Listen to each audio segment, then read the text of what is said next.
Welcome to the northeast of Brazil. Known for its paradise beaches and cities by the sea, vacationers flock here from all across the country. Today we are in Recife, the fourth largest city in Brazil. It's a fascinating place, modern and full of skyscrapers, yet very old European and Afro-Brazilian at the same time. Who knew Recife looked like this? Because I sure didn't.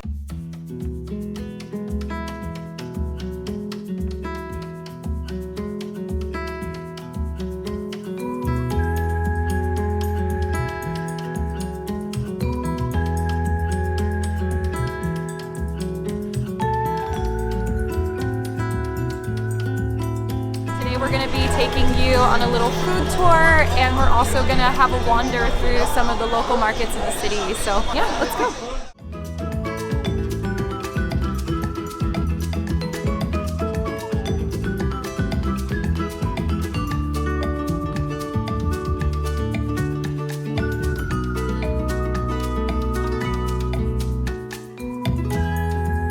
Our first stop of the day is this great little Boteco that we found right near our Airbnb, and we're starting the day off with some pingado, or traditional Brazilian coffee. It's served in these small cups, and it's just some coffee with milk. Botecos are casual bars and restaurants where you can relax and drink with your friends. I absolutely love the decorations in here. It feels very old school Portugal. And Brazilians will come hang out at Botecos all day.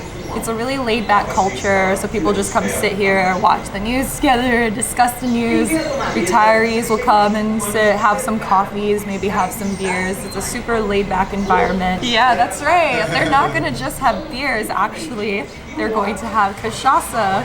Each country has a national liquor that is somewhat rancid, really powerful. In Brazil, that is cachaça, a sugarcane liquor. So I thought I'd share some fun facts about Recife since I didn't really know much about it before coming here. First fun fact, Recife is the 5th largest city in Brazil with a population of just over 4 million. Recife was founded in 1537, so it was part of the early Portuguese colonization of Brazil, and it started off as just a collection of fishing shacks and warehouses. So colonial fishermen settled here. It was a hub for passing sailors, which I bet meant there were a lot of brothels here. One not so fun fact about Recife, it was the very first slave port of the Americas, so not just Brazil or South America, but the first slave port in North, Central, and South America. And a very interesting fact, Recife is the former capital of the 17th century Dutch colony, New Holland. It was founded by the Dutch West India Company. Okay, enough of me talking, let's eat.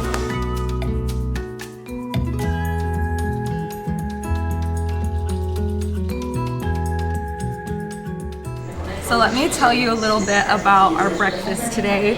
As you can see, this isn't really light fare, it's very heavy breakfast food. These dishes have a Portuguese influence, as we've been told by the owner here. And this is couscous with a chicken guisado, which is like a chicken stew. There's big chunks of beef here and yuca. So this over here is fried cheese. Like what? Fried cheese. Yes, it's fried cheese. So it's just crispy, delicious fried cheese served on top of a fried egg. So yeah, definitely going to put a pep to our step this morning. So Brazil is all about the redundant carbs, and honestly, I'm not mad about it.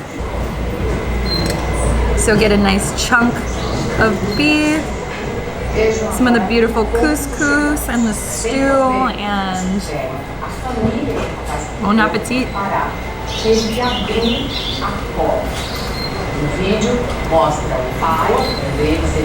Really good. It's very well salted, which is kind of a common theme among all the Brazilian food I've tried. The meat is really hearty, it's fatty, it's got like a slight tomatoey flavor. It's delicious. I'll be ready for a long, hard day of work after this meal. Okay, let's move on to the exciting part. Actually, it's all exciting, but this is especially exciting because it's fried cheese. I'm gonna try a bite of it. Look at that.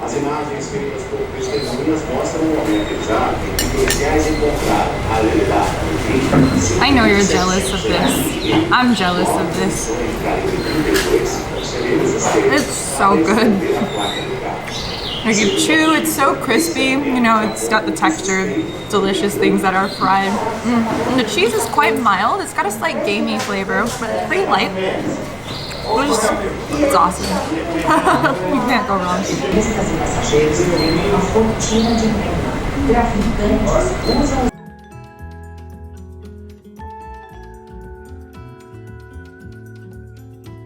Okay, so it's very traditional after a meal at a Boteco to cap things off with a shot of cachaça, the liquor that I've been talking a lot about throughout this video already. So let's do it. And they call this a lapada of cachaça here. It means like a slap of cachaça because that's exactly what it is.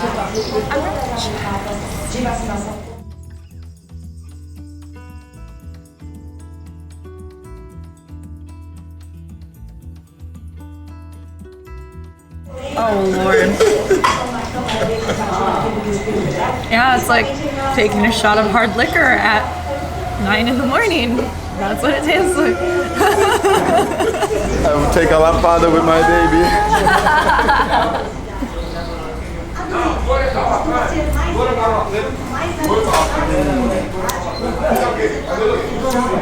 Very good, very good. I love it. Brazilian cachaça, baby. It's the best of Brazil. He handled that a lot more stoically than I did. Fire. Hi. Hi. How do you like the Boteco? Awesome. I love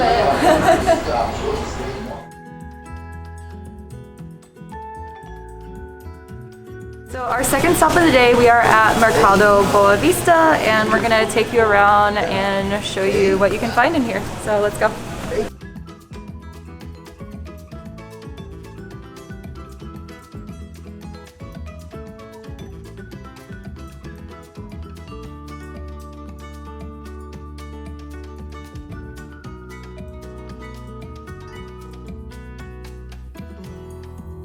Taking a look around, it looks like there's a couple vendors here selling fruits, vegetables, spices, all the good grocery stuff. And then there's like this nice courtyard where there's a bunch of tables and chairs set up and you can just come and hang out, have a few drinks, eat some food.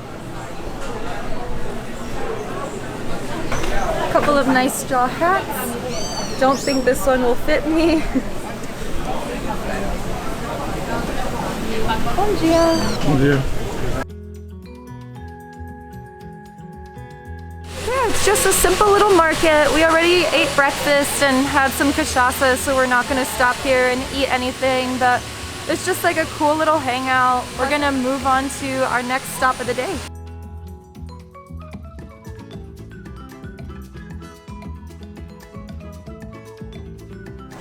So we're at our next stop of the day, Mercado Sao Jose. It's an artisanal market right here in Recife.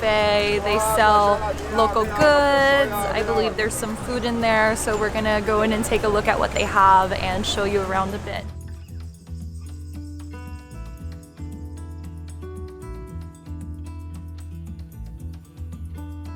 So we're right at the entrance of the market and taking a look at some of the goods. Right away we're seeing lots of goods made from straw, some woodwork. Over here you have an instrument that they use in Brazilian capoeira, which is like a dance-inspired mixed martial art.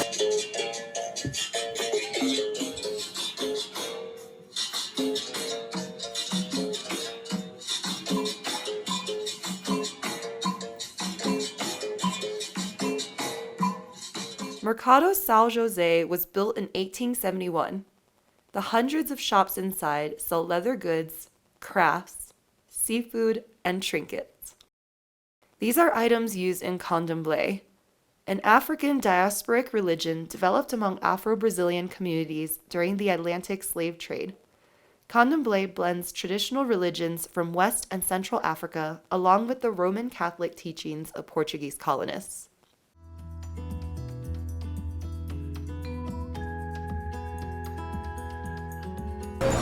So So this is a cangaço hat, and I'll try it on. And I was told to Google cangaço because it's kind of interesting northeastern Brazilian history, so I'm just gonna read it to you. Cangaço was a phenomenon of northeast Brazil in the late 19th and 20th century. It's a form of social banditry against the government where many men and women decided to become nomadic bandits roaming the northeast of Brazil for money, food, and revenge. And this was the hats that they wore when they did that, which is kind of interesting because it's pretty distinctive. You would think they would want to be subtle, but who knows? The original ones were in leather color, so it's like brown, you know? So this one is more celebratory, and the original ones, it is that color. It's leather color. Amiga, 71 anos? Tá brigando contigo? amiga. Ah. Eu chamei ela para dançar pagode. What you see over here, this collection of liquors, is all traditional Brazilian cachaça with a flair. You might notice some interesting things in the bottle over here. Sir, this is cachaça with, I think there's like 3 full crabs in here. And even more interesting, this one has an entire lobster in it. So we're going to buy one of these bottles and give this cachaça a sample. Mind you, it's like 10:30 now. This will be my second drink of the day, no big deal. But it just seems like too good of an opportunity to pass up. Like, is it fishy? Is it not fishy? Let's find out. The owner of the shop told us that the lobster was cooked. I don't know if that's supposed to make it less fishy. Maybe. It just smells like pure liquor. It doesn't smell fishy at all. Okay, interesting. Let's do it. All right, cheers. Lobster cachaça. Here we go.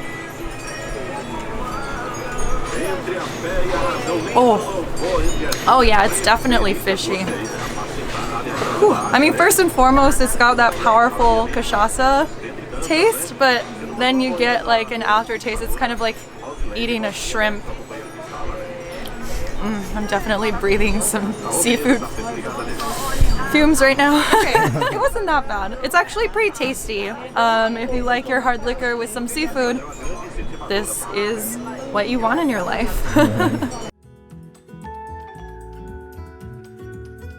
There's a lot of interesting stuff in this market, so we're gonna take you on a little explanatory tour of some of the stuff in this shop.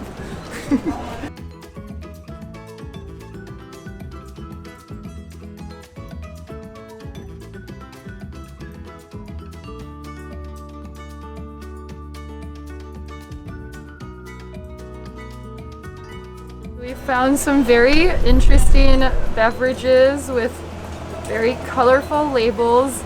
This one translates to the P of the virgin, and it's supposed to help prevent you from dying of virgin. This one, it looks like a demon having intimate relations with a donkey. Excuse me, not a donkey, a goat. And this concoction is to calm down your mother-in-law. Brazilian humor for the win. And this is a real piranha, the dwellers of the Amazon River. Fun fact, my dad used to have one of these as a pet when he was a teenager, and he went away and had his mother take care of it, and it died after she fed it some burger. Weird story about a piranha. Okay, so here we have a nice leather sandal. The northeast of Brazil is really known for its leather goods, so you see a lot of leather in this market here. This is beautiful. I want that. We are entering the seafood aisle. The smell hits you before you actually see the seafood itself. It smells like very potent shrimp on a hot day, because it is indeed a very hot day here. Let's go check it out.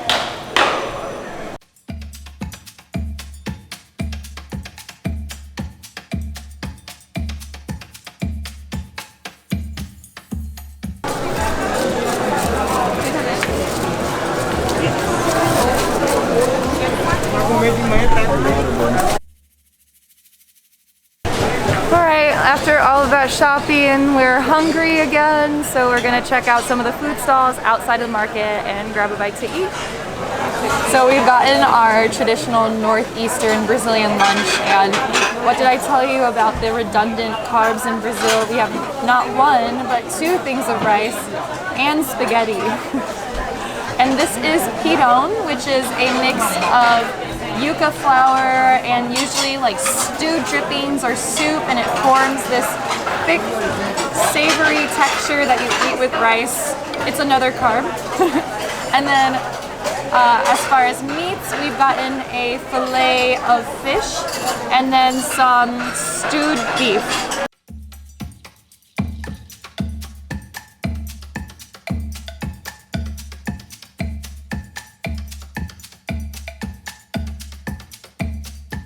This is a very standard Brazilian plate. All it's missing is the beans. Okay, so let's start with the fish.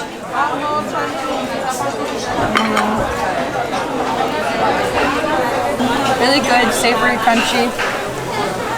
It's definitely tuna or swordfish. I can't really tell, but it's got the texture of that. A little pirão and rice.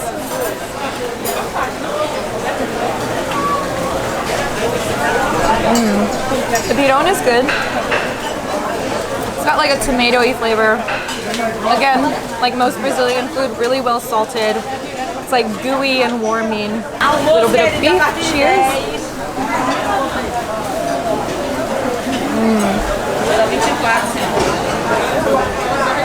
Soft, tender, salty. The predominant flavors here are onion and garlic, so they don't use too much other spice. It's good.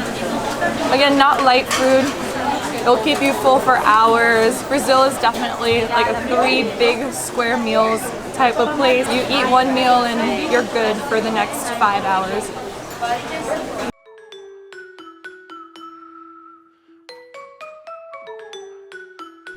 Thanks so much for joining us for today's episode in Recife, Brazil. We hope you enjoyed it as much as we did. Please hit the subscribe button below and visit www.dotsonaMap.net for more. Thanks, till next time.